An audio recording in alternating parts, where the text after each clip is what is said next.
my way to visit a friend, Dale Angel. You guys know him as Toyman Television. We're headed up to Garage Mahal, take a look around there, talk to him about a project that we want to collaborate on. Been looking forward to this for a while, so stick with Mad Dog Merv as we go visit the Toyman. So here they are, the people we're going to go see. And you've heard me talk about Toyman Television on a bunch of my shows, especially the Morning Coffee. I mention him, give him a shout out quite often. But Dale really was kind of the inspiration for me getting into this. He has been doing it over a decade, and I kind of met him through the local IPMS group. He brought a model to one of our little mini contests, and they had mentioned he had a YouTube channel. So I checked it out, and I found some of the videos that he had on the railroads of John Young. Of course, I was very interested in that local history, but then I got to see some of the videos of his Mustangs and him going out to the Larry H. Miller track that used to be out in the Tooele Valley, some of the collections of cars that were out there. And come to find out, we knew a lot of the same people. We traveled in a lot of the same circles. I'm actually on a couple of his videos that he has been in the same place I have, and we just kind of never really connected until, well, I got into the YouTube channel. And Dale's wife, Karen, she is incredibly talented. She does some amazing things with the miniatures, and both these people are just the salt of the earth. They are so kind and so nice. So one of the things that I had found out about Dale early on is that he actually was friends with my brother, Marvin, that, well, he passed away in 75, but they had gone to school together. They were actually friends together. They took electronics class together and whatnot, and so we had a connection there as well. So when you first step into Garage Mahal, you're greeted by this beautiful Shelby tail end. Both these beautiful cars, and then you start looking around and notice all the other really cool stuff. And trust me, folks, this place really is Garage Mahal. So this fastback he picked up in the early 1970s for a very good price because, well, the fuel crisis was going on, and so cars with big blocks just, well, they weren't as popular at that time. This had the 390S code in it with a 4-speed, which is amazing. Somebody had put a different crank in it and done some other work with the heads and manifold to put it around a 428 cubic inch. But the previous owner put all the Shelby badging and whatnot on it. It's got the 67 Cougar taillights. It is an absolutely stunning. The pictures don't do this car justice. It is stunning. Exhaust coming out the side. It's awesome. Look at this beautiful paint job. It was done, he said, within the last decade, and it's a single stage. So I'm not sure if it's an enamel, but it just looks beautiful. And here's the motor, single. It was a single 4-barrel. He took that off and put one of the, and I can't remember what it was called, but it's the Holly fuel injection that he's got on it. And he says it runs so much better with that than the carburetor. He's estimating that with the changes that were made, it's probably putting out close to 450 plus horsepower. And it's just wonderful to look at. It's got a 3-row radiator in it with external fans.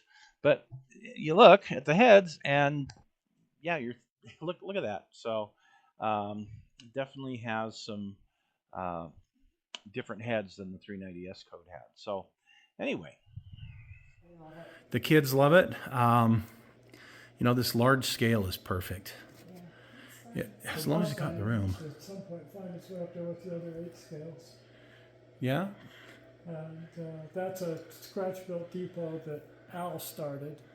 And then I put a roof on it and everything, but I want to finish it and be able to have it outside. It won't weather, but it could be in a case, and then when I want to take pictures. You see that he's got the G-scale train, kind of a yard, if you will.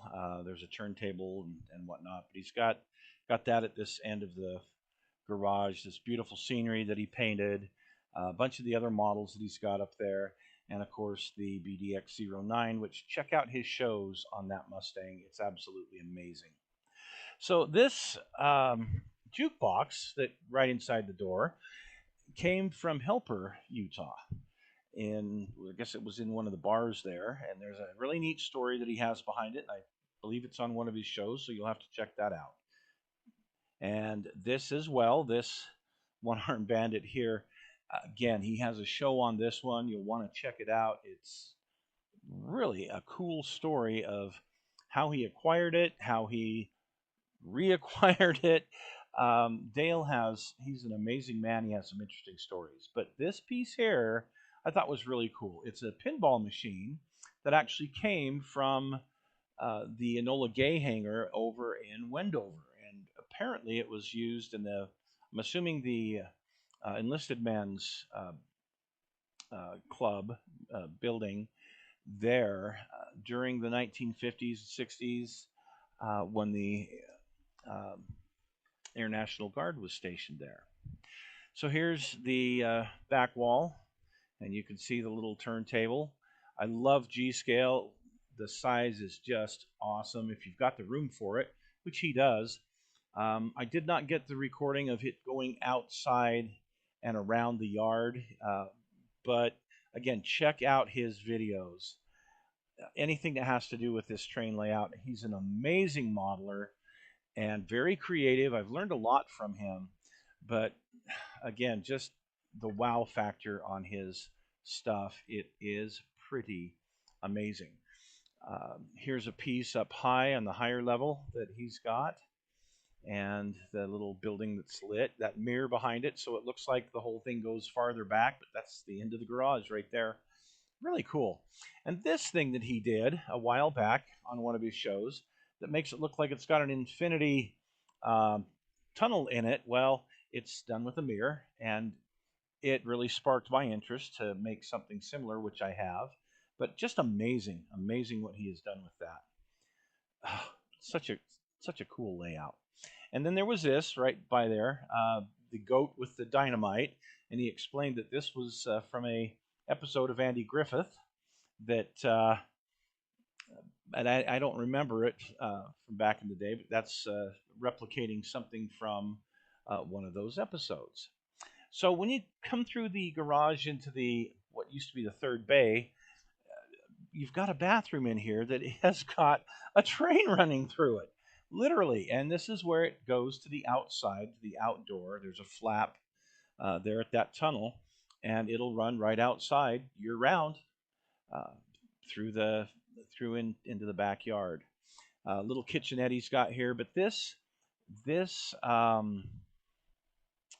telephone switchboard actually came out of the old St. Mary's of the Wasatch, a very famous school that sat here for many years, and it has some really neat writings on it. $6,000 or something. Good heavens. And I always wanted one, so I had an eBay search up for it. Okay. And then something came up on eBay, and they said, this is just parts of one of them. So I bought that, and when I got it, I realized it was the pattern models for this. It was the pattern. And so I got all the pattern models for that, and then this is... Yeah, those are amazing. Some of the original from Jim. Got Jim's kits up here all signed. And all the good Rat Fink stuff, Yeah. which we all had so much fun with. But notice the Surfite at the top up there. It's got Ed Roth signed it. I remember when you brought that Bat Fink to the Yeah. IPMS meeting and we're showing that off, and that really, I think that's what got me started, was looking at that, and somebody had said that you had a channel, so I checked it out, and that's when I ran into on your shows, how you got them. And of course, They're just there's so... a million more going back. Oh, yeah. Yeah, and, you know, we'll never get to all of them, but... No. Check out these old phones and all of these old HO scale trains. Many of them are brass, either brass engines or brass cars, or some of them are cars that either Dale has built or some of his friends. Just some amazing work.